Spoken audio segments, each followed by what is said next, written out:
बिहार में एक बार फिर से वैकेंसी आ चुकी है। अब जो वैकेंसी आई है भाई, ये पर्यावरण, वन और जलवायु परिवर्तन के विभाग में एकदम से एकदम आप पदाधिकारी बन जाएंगे, यानी क्षेत्र पदाधिकारी के रूप में वैकेंसी आई है। इसमें जो बात करेंगे हम लोग, तो इसमें टोटल सीट भाई 16 है, और 16 सीट से घबराना नहीं है, क्योंकि सबको पता है जितना कम सीट रहता है उतना ही कम लोग भरते हैं फॉर्म को, ये सोचकर कि हमारा थोड़े होगा, ऐसा कुछ सोचकर, ठीक है।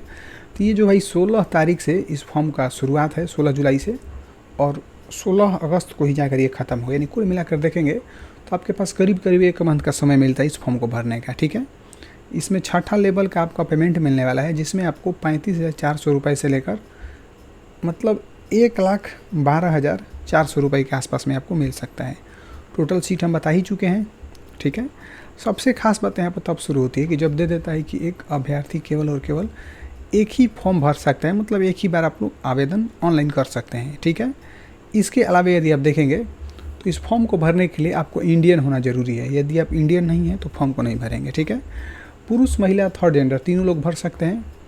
अच्छा, सबसे रही बात कि इसमें क्वालिफ़िकेशन भाई क्या क्या चाहिए, तो क्वालिफ़िकेशन बहुत आसान चीज़ है। जैसे कि 1 अगस्त 2025 तक, ध्यान से सुनिएगा, 1 अगस्त 2025 तक आपको योग्यता जो है पशुपालन विभाग में, या पशु रोग विज्ञान में, वनस्पति विज्ञान में, या रसायन विज्ञान में, या इसी तरह से भूगर्भ विज्ञान में, इसके बाद फिजिक्स में, सांख्यिकी में, जंतु विज्ञान में, कम से कम किसी एक मतलब सब्जेक्ट से आपको ग्रेजुएशन होना ज़रूरी है। इसके अलावे या तो ये रहेगा तो काम चल जाएगा, नहीं तो कृषि से यदि ग्रेजुएशन की स्नातक हैं तो भी काम चलेगा, वानिकी से हैं तभी भी चलेगा, ठीक है। इस सब में क्या होना चाहिए, आपका ग्रेजुएशन स्नातक होना चाहिए। उम्र की बात करेंगे तो 1 अगस्त 2025 के आधार पर ही आपका उम्र जो है मापा जाएगा। इस बात को क्लियर में समझ में आ चुका है।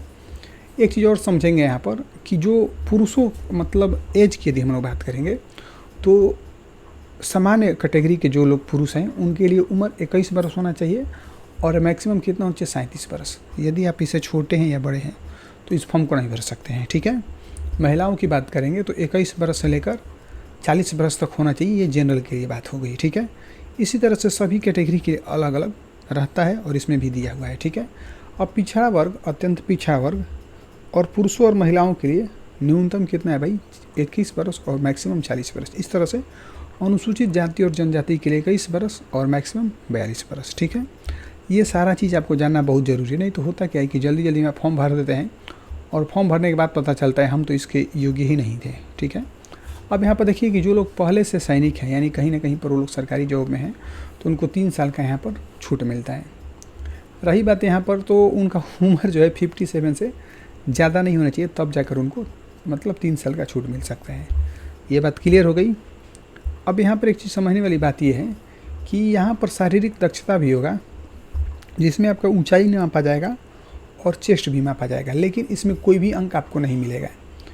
बात तो सही है कि कोई अंक नहीं मिलेगा, लेकिन इसमें आपको पास होना है। यदि आप इसमें फेल हो जाते हैं, असफल घोषित हो जाते हैं, तो आप हो जाएंगे बाहर, ठीक है। बात समझ में आ गई। तो चलिए अब देखिए यहाँ पर ऊंचाई की यदि बात करेंगे तो ऊंचाई आपका कम से कम 1.63 होना चाहिए, ठीक है। अब अनुसूचित जाति के पुरुषों के लिए भाई 152.5 यानी कि 52.5 रहेगा तो हो जाएगा। उसी तरह से अनारक्षित महिलाओं के लिए भाई 150 होना चाहिए, 150 सेंटीमीटर, और अनुसूचित जनजाति के लिए न्यूनतम कितना है, 45 यानी 145 सेंटीमीटर होना चाहिए। ये बात हो गई ऊंचाई की। इसी तरह से यहाँ पर बात करेंगे यदि पुरुषों को चेस्ट फुलाकर 79 होना चाहिए और फुलाने के बाद में 84, यानी कुल मिलाकर आपके पास 5 सेंटीमीटर का अंतर जरूरी है।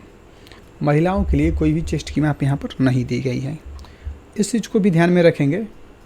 और यहाँ पर खास सबसे चीज़ ये होता है कि आपका नियुक्ति कैसे होगा, क्योंकि फॉर्म तो भरा जाए इसी के उद्देश्य की ज्वाइनिंग हो जाए, तो कैसे होगा, प्रक्रिया क्या है। तो सबसे पहले आपको लिखित परीक्षा एक होगी, उसके बाद इंटरव्यू होगा। लिखित परीक्षा एक नहीं होगी भाई, लिखित परीक्षा 2 होगा, ठीक है। पीटी होगा, मेंस होगा, आगे नीचे हम बताएंगे आपको। अब ये भी बताएंगे कि निगेटिव मार्किंग है कि नहीं है, ठीक है। उसके बाद आपका क्या होगा भाई, फिजिकल टेस्ट होगा, ठीक है। अब देखिए कि जो परीक्षा होगा भाई, ध्यान से सुनिएगा, प्रथम प्रश्न पत्र में, यानी कि 2 प्रश्न पत्र आपके पास होगा, एक फर्स्ट और दूसरा सेकंड। जो पहला होगा उसमें 50 पत्रों का मतलब 50 को प्रश्न रहेगा, जिसमें 50 जो प्रश्न है वो कुल मिलाकर 100 अंक का रहेगा। यानी कुल मिलाकर बात ये कि एक जो प्रश्न रहेगा भाई वो 2 नंबर का रहने वाला है, इस चीज़ को याद रखेंगे।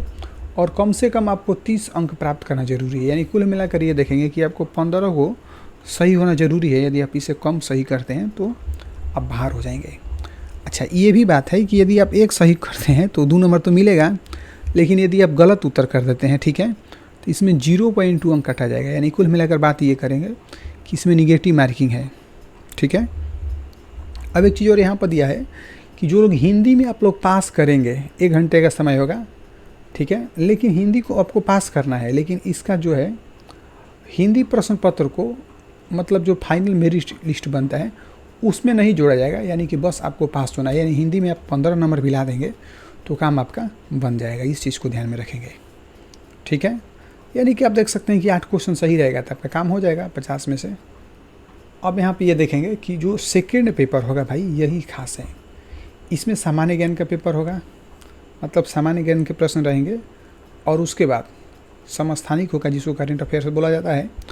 उसके बाद विज्ञान होगा, नागरिक शास्त्र होगा, इतिहास, भूगोल, सभी कुछ इसमें भर भर के पूछने वाला है, मैथ, उसके बाद रीजनिंग, सब कुछ इसमें बात करेंगे। तो जो इसमें टोटल 300 नंबर का होगा और इसमें जो क्वेश्चन होगा कितना होगा 100।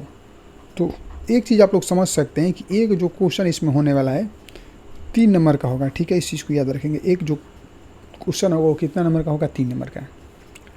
सही उत्तर के लिए 3 अंक मिलेगा और यदि गलत होता है तो 0.3 अंक कटेगा भी। यानी इस माइनस मार्किंग फर्स्ट पेपर में भी है और सेकेंड पेपर में भी है, तो इस चीज़ को भी ध्यान रखेंगे, ठीक है।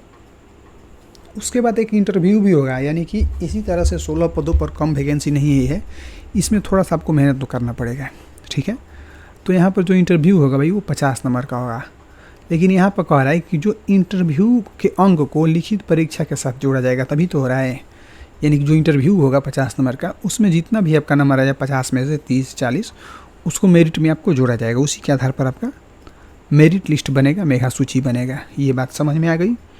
जब ये बात समझ में आ गई तो आगे देखिए, सबसे बड़ी बात यह है कि जो लोग पुरुष हैं उनको 25 किलोमीटर पैदल चलना है। ध्यान से देखें, क्योंकि जंगल में रहेंगे तो दौड़ना तो नहीं है, पैदल चलना है, 25 किलोमीटर चलना है, वो भी 4 घंटे में पुरुषों के लिए।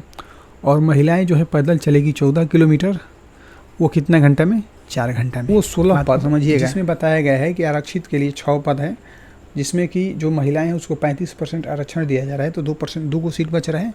अनुसूचित जाति के लिए 3 है, अनुसूचित जनजाति के लिए कुछ भी नहीं है यहाँ पर। इस तरह से यहाँ पर आपको टोटल सीट दिया गया है, ठीक है। जो लोग स्वतंत्रता सेनानी से बिलोंग करते हैं उनके लिए 1 सीट यहाँ पर रखा गया है। ऑनलाइन जो आवेदन करने की भाई जो लिंक है, सबसे पहले देखेंगे तो ऊपर भी दिया गया था जहाँ से वीडियो स्टार्ट हुआ था, और यहाँ पर भी ये दिया गया है। इसी वेबसाइट से जाकर आपको ऑनलाइन आवेदन करना है, और ऑनलाइन आवेदन करने के लिए मात्र और मात्र आपके पास 100 रुपया होना चाहिए, ठीक है। इससे ज़्यादा आपको पैसा नहीं लगने वाला, मात्र 100 रुपया लगेगा। और कहीं से किसी भी स्टूडेंट को इस परेशानी होती है तो कमेंट करके आप लोग बता सकते हैं, उस समस्या का निदान जल्दी से जल्दी आपको किया जाएगा। Thank you.